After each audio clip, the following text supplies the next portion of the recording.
En cette fin de mois de mai, l'Aubrac s'apprête à vivre un des temps les plus forts de l'année, la fête de la transhumance. La transhumance en Aubrac est une tradition pastorale ancienne et emblématique de la région. Elle concerne principalement le déplacement des troupeaux de bovins entre les pâturages d'hiver situés en basse altitude et les pâturages d'été en haute altitude.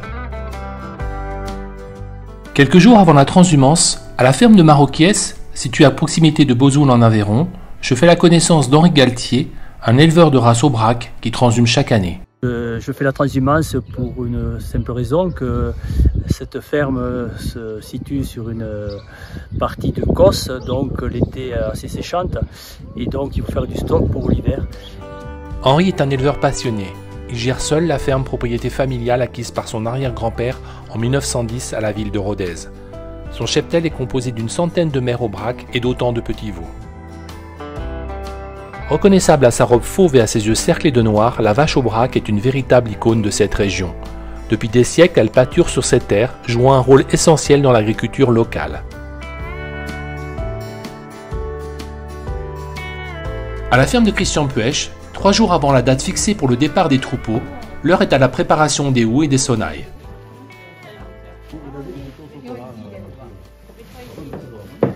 Alors les couleurs en général, on essaye d'avoir la thématique, c'est peut-être par rapport à notre entité, disons culturelle. Nous on est en Occitanie ici, alors en Occitanie vous verrez qu'on met systématiquement les couleurs sang et or. Et on est quand même français. Donc on met aussi nos couleurs tricolores. Comme je disais aussi peut-être, c'est que là c'est la couleur argentine. Pourquoi? Pour faire honneur donc à un éleveur qui a introduit la race Aubrac en Argentine, M. Marcenac. Et après c'est varié. Voilà. Après c'est varié. Mais on essaye d'être assez représentatif. Et puis honnêtement c'est très joli sur une vache. Un mou sur une vache c'est très joli. La transhumance en Aubrac est non seulement un événement pastoral essentiel, mais aussi une fête riche en traditions et en couleurs.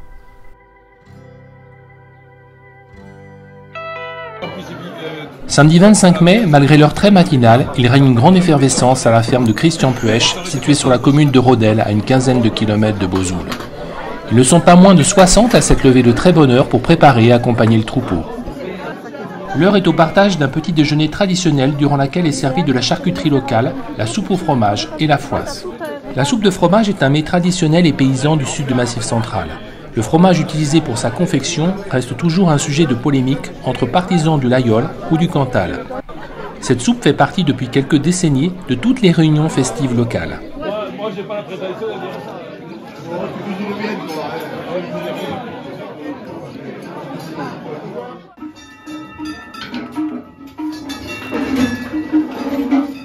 Dans les tables, l'heure est à la pose des houx et des sonnailles.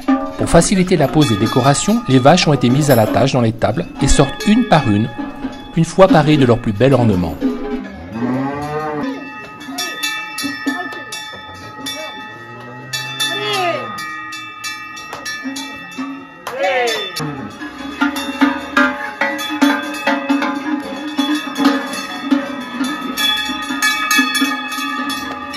Dans la cour de la ferme, il règne une ambiance de fête. L'heure est à la musique traditionnelle aveyronnaise et auvergnate.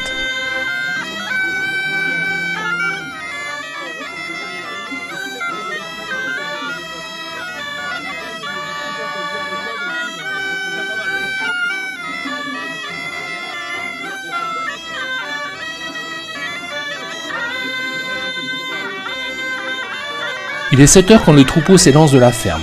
Les vaches excitées à l'idée de partir pour les alpages s'élancent à corps perdu, sans se douter que 65 km de route, de chemins et de drailles parsemés de côtes les attendent.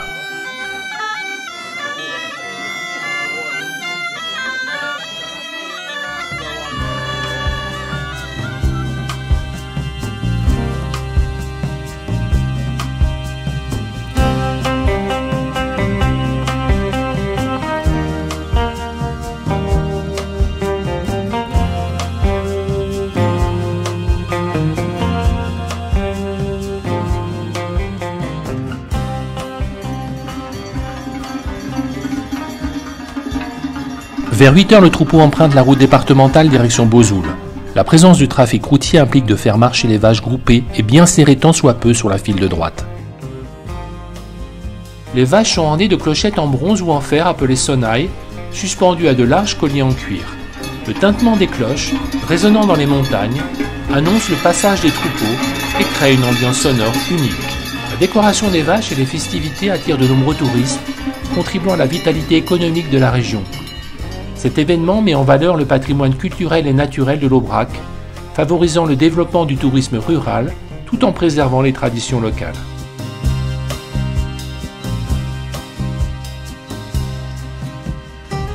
Le troupeau traverse maintenant le village de Saint-Julien-de-Rodelle sans diminuer son allure.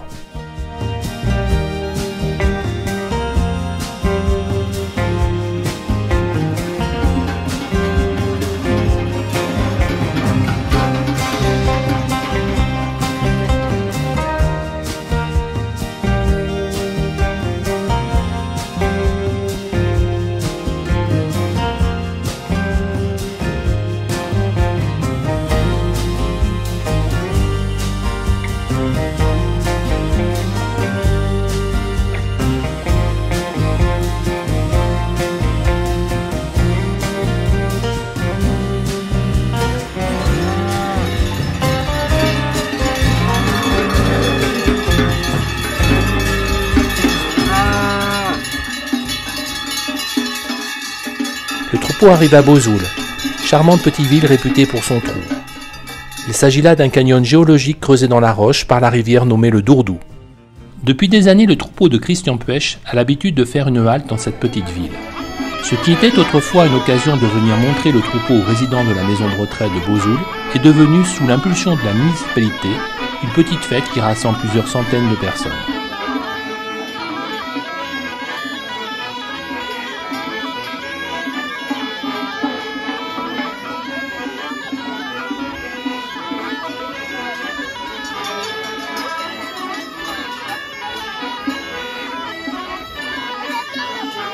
La décoration des vaches lors de la transhumance en Aubrac est une tradition vibrante qui célèbre le patrimoine pastoral et culturel de la région.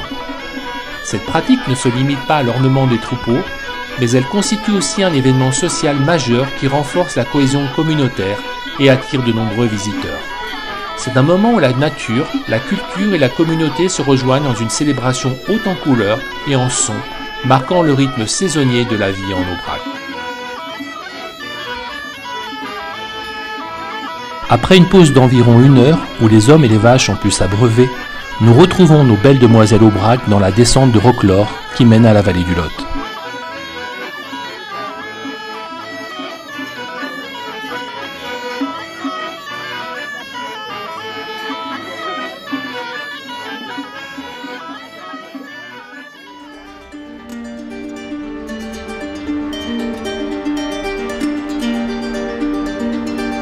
Le troupeau traverse maintenant la coulée de lave de Roquelaure, improprement nommée car il s'agit en fait d'un éboulis de rochers basaltiques qui s'étend sur les pentes de la colline de Roquelaure, dominant le village de Saint-Côme-d'Olt et la vallée du Lot. Cet éboulis a pour origine le démantèlement par l'érosion d'une coulée de lave située sur la crête de la colline. Il est 14 h lorsque les vaches et les hommes font leur entrée dans le village de Saint-Côme-d'Olt. Saint-Côme-d'Olt, niché dans la vallée du Lot en Aveyron, est une commune qui charme par son patrimoine médiéval bien conservé et son cadre naturel idyllique. Classée parmi les plus beaux villages de France, elle est une étape incontournable pour les amoureux d'histoire, de culture et de nature. Fondée au Moyen-Âge, Saint-Côme-d'Olt doit son nom aux Saint-Côme et Damien, médecin martyr du IXe siècle. La commune a prospéré grâce à sa position stratégique sur le chemin de Saint-Jacques-de-Compostelle, attirant pèlerins et commerçants. L'église du village, dédiée aux Saint-Côme et Damien, est un autre trésor architectural. Construite au XIVe siècle, elle est remarquable par son clocher tors, une particularité rare qui intrigue et fascine les visiteurs. Le vieux pont de Saint-Côme-d'Olt est un joyau architectural médiéval niché au cœur de la vallée du Lot. Érigé au XIIIe siècle, ce pont gothique est un témoin silencieux de l'histoire et de la culture de la région. Construit à une époque où les routes de pèlerinage vers Saint-Jacques-de-Compostelle connaissaient une fréquentation importante, le pont vieux servait de passage crucial pour les pèlerins. Son édification visait à faciliter le franchissement du Lot, qui pouvait être tumultueuse et difficile à traverser, surtout en période de crue. Aujourd'hui, ce pont est classé monument historique.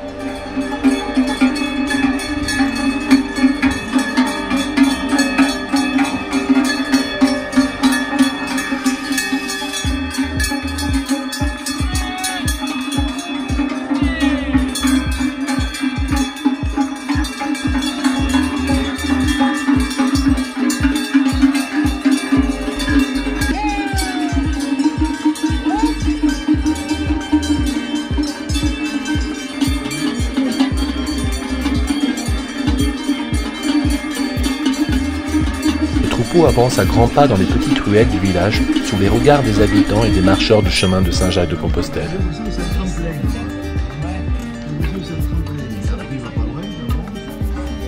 Le troupeau est séparé en petits groupes pour éviter un attroupement devant la magnifique fontaine qui trône au centre du village.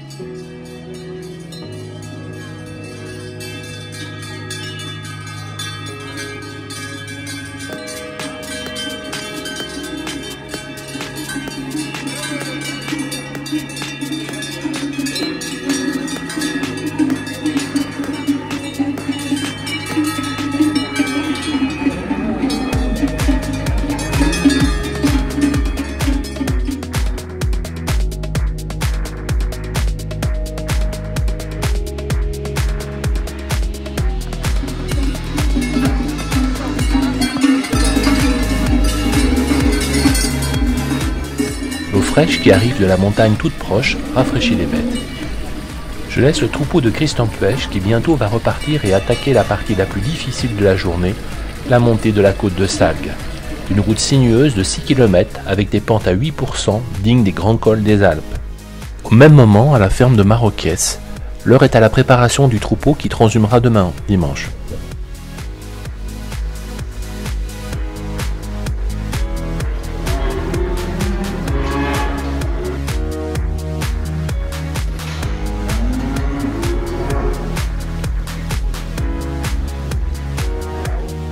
La première étape consiste à trier les bêtes qui feront la transhumance et celles qui resteront sur l'exploitation.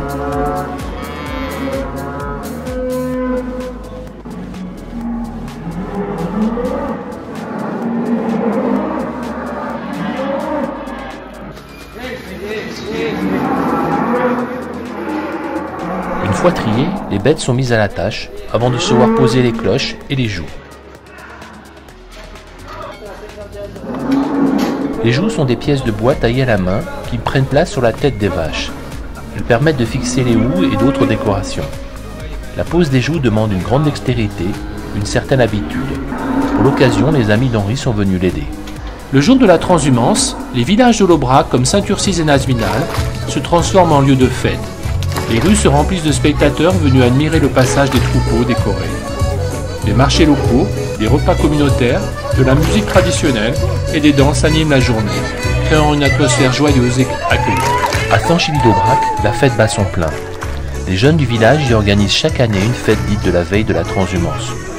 Pour l'occasion, un brise-pied géant rassemble dans la bonne humeur des centaines de personnes, habitants du village ou simples touristes. Le brise-pied est une danse traditionnelle mais entraînante.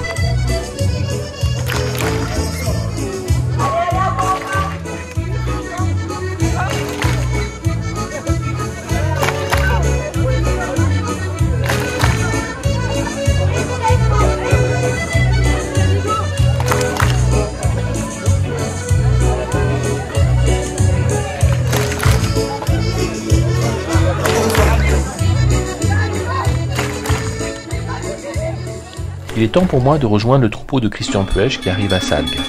Les vaches sont fatiguées et la pause rafraîchissement dans les auges de pierre est la bienvenue.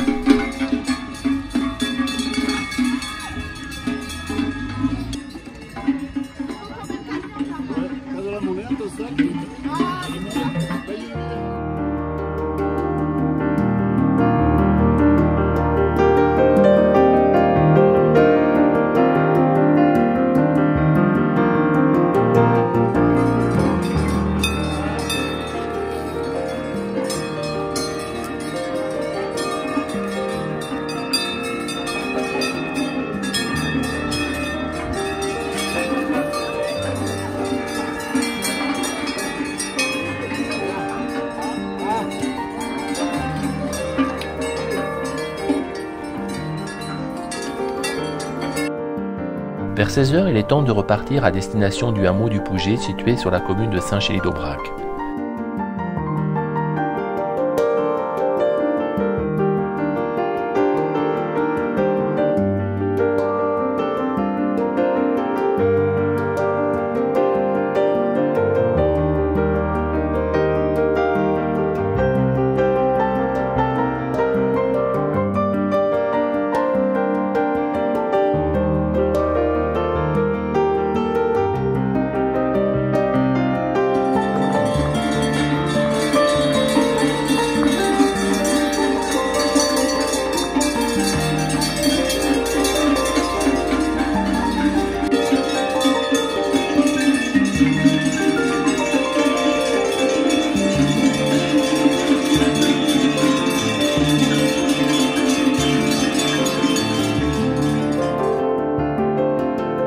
C'est dans un champ situé à proximité de la route départementale que les vaches passeront une nuit bien méritée, avec à leur côté les petits veaux montés en camion.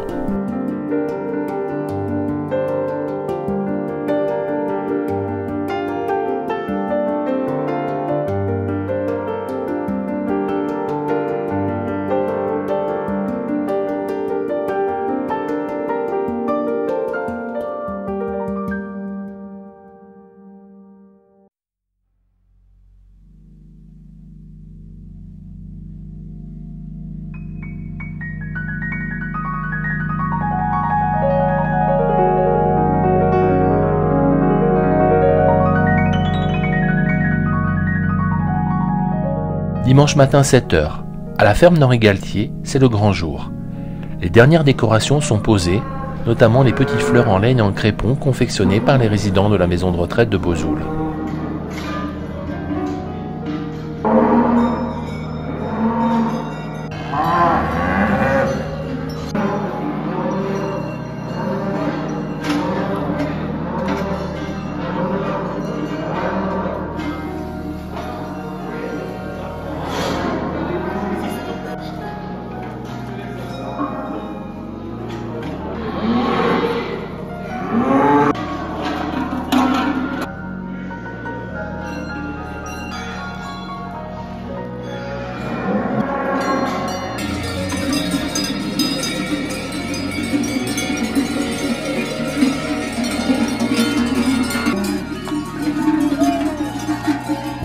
Il est 7 h quand les vaches s'élancent. 45 km de route les attendent avant de rejoindre l'alpage du Puech de Cudette, situé entre Aubrac et l'Ailleul.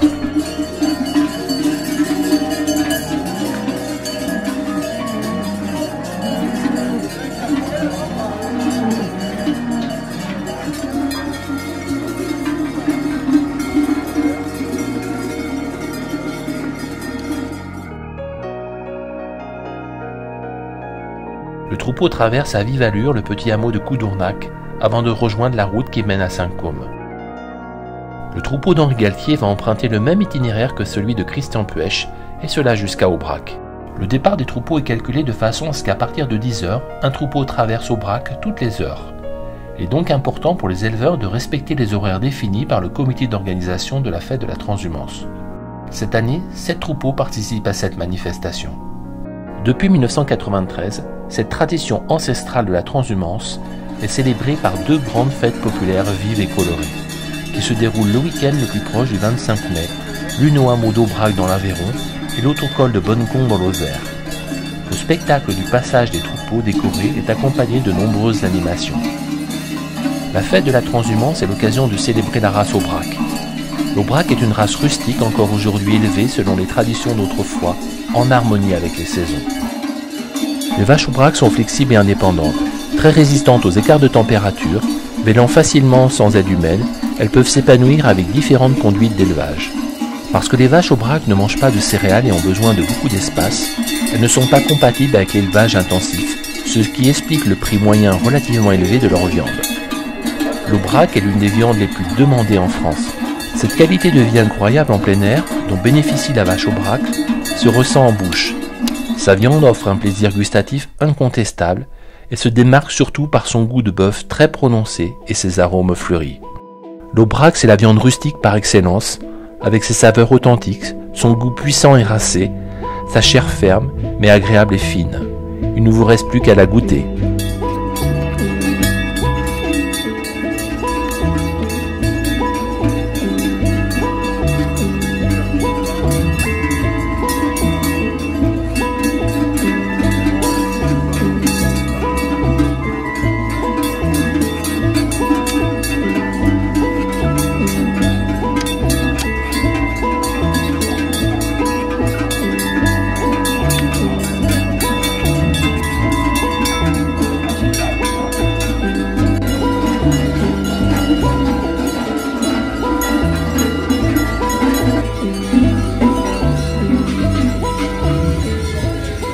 Vers 9 h 30, le troupeau d'Henri débute la montée de la côte de Salgues. La fraîcheur matinale rend cette étape du parcours moins pénible. De grands bacs alimentés en eau sur les 6 km de côte permettent aux animaux de s'abreuver régulièrement. À partir de Saint-Côme, la route est fermée à la circulation. ce qui est plus sécurisant pour les troupeaux et les très nombreux touristes et amateurs qui accompagnent. Souvent, il s'agit de passionnés qui pour rien au monde ne manqueraient une édition de cette transhumance.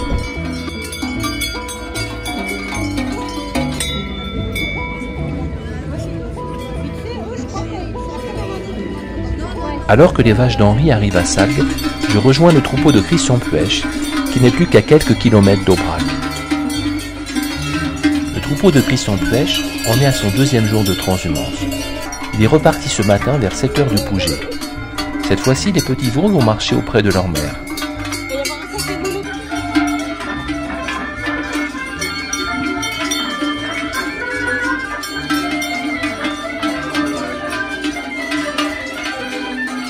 Le troupeau fait son entrée dans Aubrac vers 11 heures.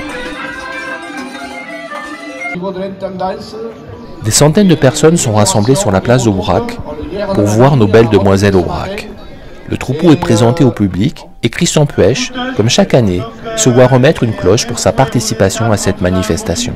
Donc, la maison Bastide du bowling de Rodez offre la cloche à Christian et à la famille Puech.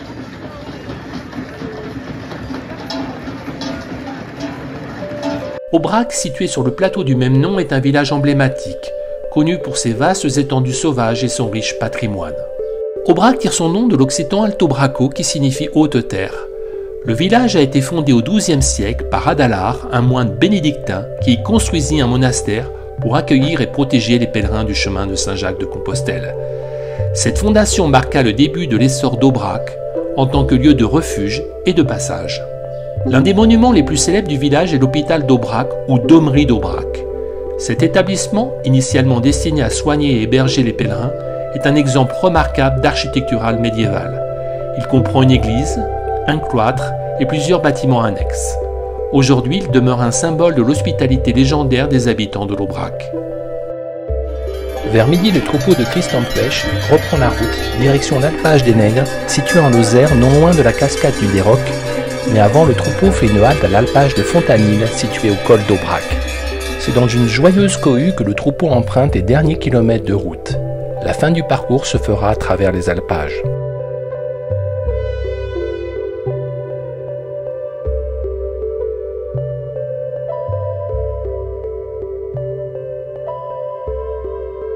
Je laisse le troupeau de Christian Puech à Fontanil et reprends la route, direction la Lozère, non loin du magnifique lac de Souvérol.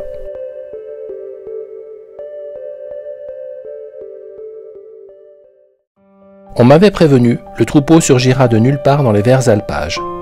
Avec Jean-Louis, venu me prêter main forte pour les prises de vue, nous attendons tranquillement au lac de Souvérol lorsque soudain nous entendons les tintements des cloches au lointain. C'est un spectacle magnifique, certainement un des plus beaux souvenirs que je garderai de cette transhumance.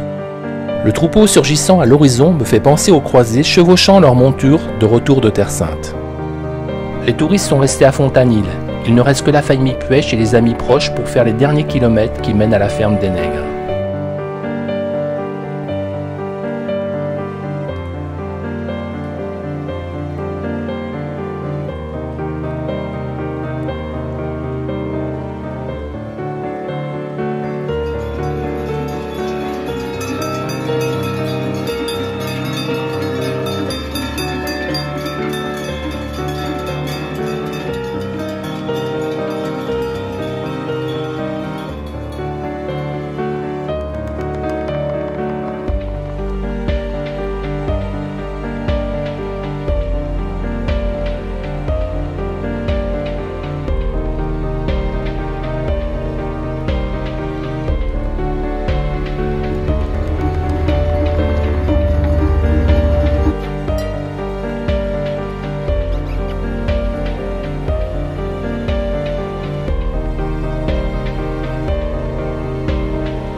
Les vaches ont compris que le parcours touche à sa fin. Il ne reste qu'à les rassembler dans un parc et leur enlever les belles décorations.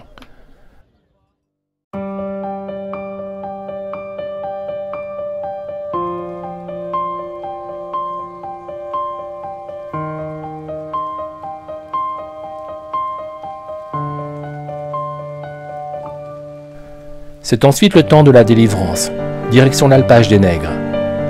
J'assiste à la dispersion des vaches dans l'immensité de ce paysage verdoyant. Je dis au revoir à la famille Puech et au troupeau. Celui-ci passera environ 5 mois avant de revenir par le même chemin à la ferme de Puech-Julia.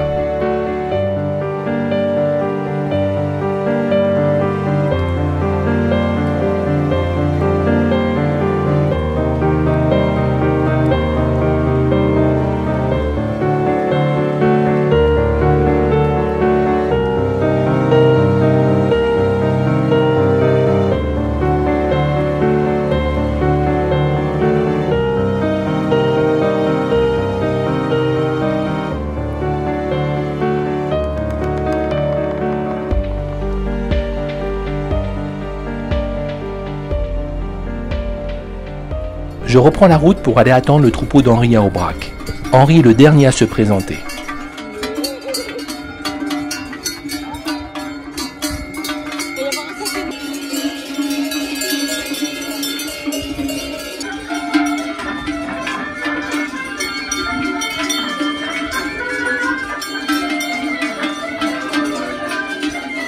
Vers 16h, le troupeau fait son entrée dans Aubrac. C'est le moment pour Henri de monter sur le podium et de se voir remettre une cloche. Voilà, donc nous accueillons le troupeau de Monsieur Galtier. Monsieur Galtier, vous venez de Bozoul? À côté de Maroquiès, à 3 km de Bozoul. Voilà. Vous êtes parti à quelle heure ce matin? Parti à 7h moins le quart ce matin. La montée s'est bien passée? Oui, oh, il y a toujours quelques petits soucis, mais dans l'ensemble, oui, très bien. J'ai de mon équipe, voilà. C'est le plus important. Alors dites-moi, il y a combien de temps que vous faites la transhumance? La transhumance, en fait, on la faisait depuis pas mal de temps, mais à pied, ça fait que 4 ans qu'on a commencé à la faire. Et du coup, cette année, j'étais réquisitionné pour la faire le jour de la fête. Voilà. Vous n'avez pas de regrets? Pour le moment, non.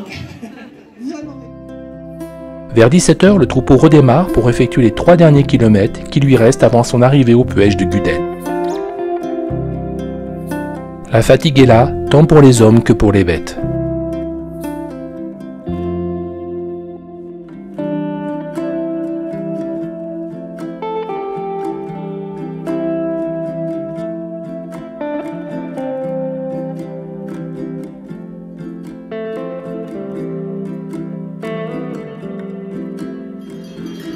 Les vaches sont rassemblées dans un parc. L'opération du retrait des décorations peut s'effectuer. Les vaches sont excitées car elles entendent et sentent leur voix arriver en camion.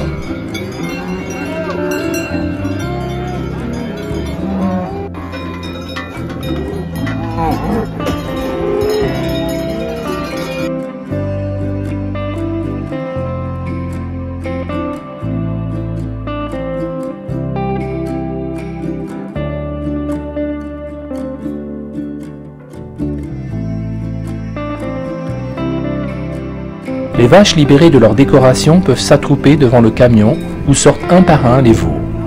Il est temps de laisser faire la nature. Petit à petit, les binômes se reforment, chaque veau retrouvant sa mère. Le départ vers la page ne peut avoir lieu que si chaque vache a retrouvé son petit.